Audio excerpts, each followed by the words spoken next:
After the crash of 2026, California cooked up this insane grand lottery to keep people glued to hope and chaos. Cut to LA 2030. Sean's the fresh winner and the whole city flips the switch to hunt mode. He sprints through the streets while a mob swarms in, throwing anything they can find. He doesn't freeze for a second, drops a few attackers with quick moves, vaults a fence, and bursts through a window into somebody's place. There's an old lady inside, and he snatches her phone and smashes it so she can't make a call. Outside, the lottery drone hovers, tracking everything in real time. Sean's catching his breath when the grandma casually pulls out a grand lottery bolt gun and tags him. She cracks her ticket, calls in the officials, and they kick the door in to confirm the kill. The crew hands her a giant check, $22 million, and she's suddenly a TV star for a day. A month later, Katie rolls into LA with her dreams stitched together and an Oscar keychain she keeps rubbing like a lucky charm. On the bus, she entertains a little girl with goofy faces while the kid's dad is on the phone talking trash about his own daughter. Katie slides over and plays pretend cop, warning the guy she'll get social services involved if he keeps being a jerk. He shapes up fast. An older lady steps in to thank her, but when she's gone, Katie notices her watch is missing. Welcome back to the city.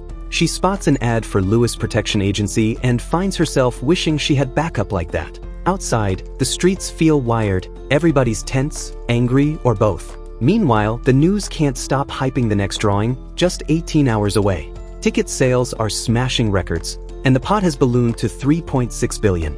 Somewhere across town, Noel is gearing up and singing the Ninja Turtles theme while laying out his gear. Katie finally reaches the place she rented online and it's a disaster zone. Her new roommate, Shadi, clearly lied in the photos. The room's a joke, Shadi's got selfies hanging in spaces that aren't hers, her jokes are trash, and she won't pick up calls from her super caring mom. Shadi's boyfriend, DJ, thinks it's funny to slap Katie as a prank while handing her the keys. The next morning, Noel's ad pops up on TV. He's selling bodyguard services for whoever wins. Katie wakes up to a new nightmare. The upstairs bathroom leaked through the ceiling and ruined her clothes. She calls Shadi for help, but Shadi just offers to rent her outfits like it's a store. With no time to argue, Katie blows her savings on a terrible getup and grabs a cab, where the driver won't stop with sleazy comments and celeb gossip. He even brags about Machine Gun Kelly having a bunker. At the audition, a staffer shakes her down for $400 just to try out. When she gets in, she talks about being in commercials as a kid and how she stepped back to take care of her sick mom. After her mom passed, she decided to chase acting again. She reaches for her monologue notes and pulls out Shadi's lottery ticket by accident. Her thumb presses down, the ticket boots up, snaps her picture, and registers her as a player. She shoves it away, tries to perform, and gets tossed instantly. Out in the hallway, the actresses try to comfort her until all their tickets light up at once, showing Katie's face and declaring her the winner. The vibe flips on a dime. Everyone lunges at her with whatever's in reach, clipboards, bags, even a couple of knives. Staff pile in too. Katie's old stage combat practice kicks in. She ducks a shoe flying at her head and bolts for the stairs. On the next floor, she slips into a room to catch her breath. Bad luck. It's a self-defense class in session, and they all clock her as a walking payday. They shout, "My jackpot," and rush her. She dodges, sidesteps, and lets opponents crash into each other. She tries to explain, but nobody's listening. One guy snatches her by the ankles, swings her like a hammer, and flings her through the wall into a yoga class, where even more people spring up to join the brawl. The self-defense crowd pours in after her, and the whole room turns into chaos. Blood starts to hit the mats. A man clamps his hand around her neck, then the ceiling explodes. Noel drops in, grabs the attacker, and slams him into the wall like it's nothing.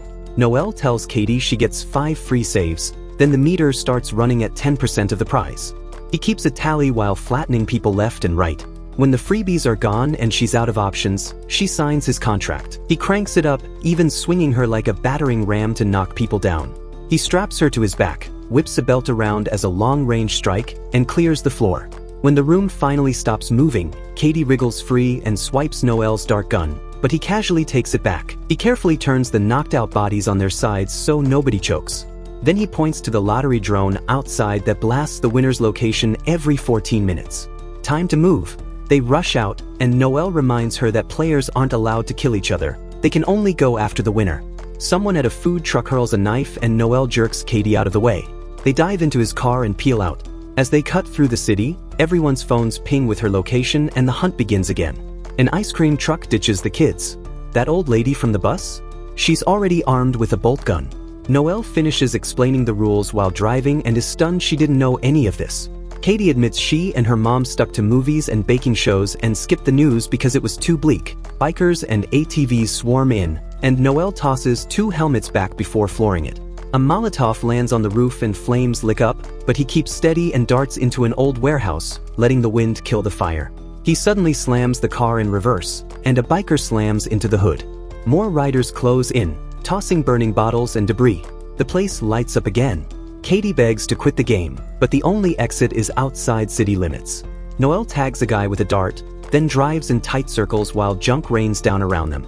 Dust clouds kick up and he uses the cover to quietly roll the car out. The bikers don't notice until another Molotov explodes on the concrete. Katie keeps insisting she's done, so Noelle agrees to take her to the nearest quit line. Right then, the bikers spot them and the chase roars back to life. One rider dives through the shattered back window. Katie rips the knife from her grip while Noelle fumbles for more darts, but the attacker bites into his arm. Noelle yanks off the mirror and smacks her across the face with it, then orders Katie into the driver's seat. She protests that she can't drive, and he shuts that down fast. Then Noelle scrambles into the back seat, slaps a spare helmet onto the biker's head, and boots her straight out of the car while chaos swirls around them. Another Molotov splashes fire across the roof, so he barks at Katie to punch it through a wall, and they blast out the other side barely hanging on. They block a lane with a parked car. A biker wipes out trying to swerve, and Katie clocks another rider with her helmet before everything sputters and their wreck finally dies. Katie tries to bolt, but Noelle cuts her off. He admits there's no payout if she quits, but he still wants to get her out because folks should treat people the way they want to be treated. She flings sand in his face and sneaks a jab that pops his nose, forcing him to snap it back into place with a grim wince. Right then a patrol car rolls up, and when she runs to the cops, they lunge at her too. Noelle snatches a taser mid-shot and tangles with them while she escapes. On the street, she hides behind a tourist map while bystanders clock the lottery drone overhead and start scanning for her. She slips into a wax museum, where the guard whispers he's against the lottery and tucks her among the statues. She calls Shadi to borrow a car, but Shadi keeps pressing for her location, and it finally clicks that Shadi's playing as well. A cheerful animatronic statue suddenly greets her, blowing her cover to the whole floor. Shadi and DJ try to storm in, but the guard reminds them they're banned for doing something filthy with the statue. Shadi lays him out and they charge inside anyway. Katie crouches behind a figure, but when she sneaks for the door, they spot her. DJ slams her onto a desk. She flings a bottle at Shadi's head, then dusts DJ's eyes with grit to shake him off. They come at her together, and she snatches a statue's staff to parry their swings. She dashes for the exit, Shadi boots her back, and the staff splits. In the next gallery they whack her with the broken halves, so she counters by shoving mannequins at them. She thinks it's Cher, turns out it's the Kardashians. They tumble into the horror room and grab whatever props look dangerous. After a messy brawl through costumes and foam weapons, Katie sprints away as Shadi hurls an axe that lands with a thunk and does nothing. It's fake. Katie slaps the shutter button and remembers Noelle's lesson. She rolls the unconscious guard onto his side so he won't choke, then slips out right as the gate slams, trapping Shadi and DJ inside. A tour bus guide instantly calls her out on the mic, but before the crowd can dogpile her, Noelle screeches up in a cop car and scoops her. She still doesn't buy his good guy routine. If she quits, he gets 0, so she worries he'll cash her out somewhere quiet. The tour bus keeps ramming their bumper. Noelle wishes for a bunker, and Katie remembers the cabbie's brag about Machine Gun Kelly. They pull up to MGK's place, and when she begs for help he assumes something sleazy. The bus swings around the corner, so she grabs Noelle's dart gun and forces Kelly to open his panic room. They slide in, tag him with a dart for good measure, and fight the door. An arm jams the gap. Noelle raises the gun, and Katie thinks he's about to shoot her. She yanks the piece and darts the arm. The door finally seals. Inside is fully kit with screens and supplies, and she keeps the gun trained on Noelle while he sits beside her and shares random sweet facts, trying to prove he's not a monster. Her Oscar keychain slips out, he calls it cool, and the wall comes down. She chased acting for her mom, who adored movies and stars. Her mom warned Hollywood could be cruel and gave her the keychain to remind her she'd always be proud. As a kid actor she made real money, but her dad took off with all of it. Noelle listens without judging, and she hands the gun back. She asks why he'd still help her quit, and he lays it out. First, save lives. Second, make enough to keep saving lives. Outside, the crowd pounds at the door. Shadi slaps Kelly awake. No luck, so she drags him into the pool and bullies him into coughing up the code, 6969. Watching on camera, Noel curses and calls in a favor. He orders a phone strike, stuffs Katie's phone into a safe, and braces the door with her as Shadi keys the pad. Everyone freezes when an Amber Alert screams from their pockets. Then all those phones pop off like fireworks, scorching everything from hands to hips. While they're screaming, Katie and Noel step out, and Noel even puts out a poor guy's flaming crotch on the way. Outside, armored guards wait with reinforced rides and rubber ball guns. They only want her, but she refuses to go unless Noel comes too. In the convoy, she asks if Noel is with these guys. He says he used to be, now he's freelance. They roll into the big HQ and meet Louis, the boss. He cracks jokes at Noel's expense, offers Katie a new phone, and brags the building's the safest spot in the country while flexing grenades in his pocket like party favors. With 4 hours left on the clock, he gives a tour and points to a wall of saved winners with anonymous plaques, which doesn't impress anyone. He quotes 30%, she signs, and peels a piece off for Noel. On the cameras, a crowd thickens outside, so Louis decides to move her to a hidden bunker with decoy vehicles. Medics patch them up while Noel opens up. He used to run Black Ops with Louis in the private sector, hopping around the world, taking out monsters. Then he realized some targets weren't monsters at all, walked off mid-mission, everything went sideways, and only he and Louis lived. Now most of his earnings go to the families of the people he hurt and the teammates he lost.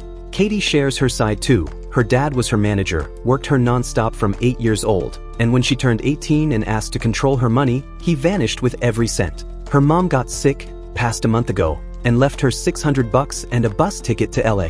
A tech wheels in a prosthetics rig. She leans in and it lays a perfect old man mask over her face.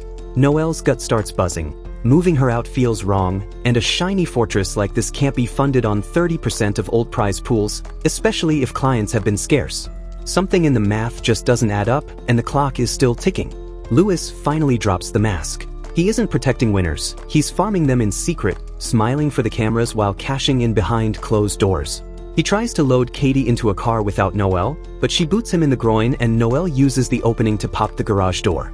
Darts fly, guards drop, and the mob floods in, too busy chasing headlines to recognize Katie in full disguise. Noel shoves her toward freedom, slips her a stolen keycard, and tells her to run while he holds the line. More goons pin him down and Louis digs his boots in, demanding answers while Noel keeps his mouth shut. Outside, decoy cars roar to life, each driven by AI with Katie tucked inside one. Louis sends teams to shadow them, but downtown, she rips off the mask and takes the wheel, and that manual turn pings his system. Meanwhile, the drones blind, socials explode, and the city crowns her a folk hero as long as she keeps it clean. She's almost at the edge of the map when a call comes through, Louis on the line, Noel bleeding in the background. He says turn around or Noel dies, and even while getting stabbed, Noel tells her to keep going. She hesitates, heart in her throat, then swings the car back toward the kill zone. Louis drags Noel to an old theater and lays out the truth like it's trivia night. Back in their mercenary days, he knew they were wiping out civilians and didn't care, because easy money hits like a drug. He never shared either that massacre that haunted Noel. Louis orchestrated it and pinned it on him. With 15 minutes on the clock, Katie fishes a bolt gun from the glove box and steps onto the stage. She threatens to take herself off the board so nobody gets the prize. He calls her bluff, so she shows the live recording. He can't wipe prints or spin the story now. She vents about the mess her life has become and teeters on the edge of pulling the trigger until he finally tosses the cuff keys and begs for a deal.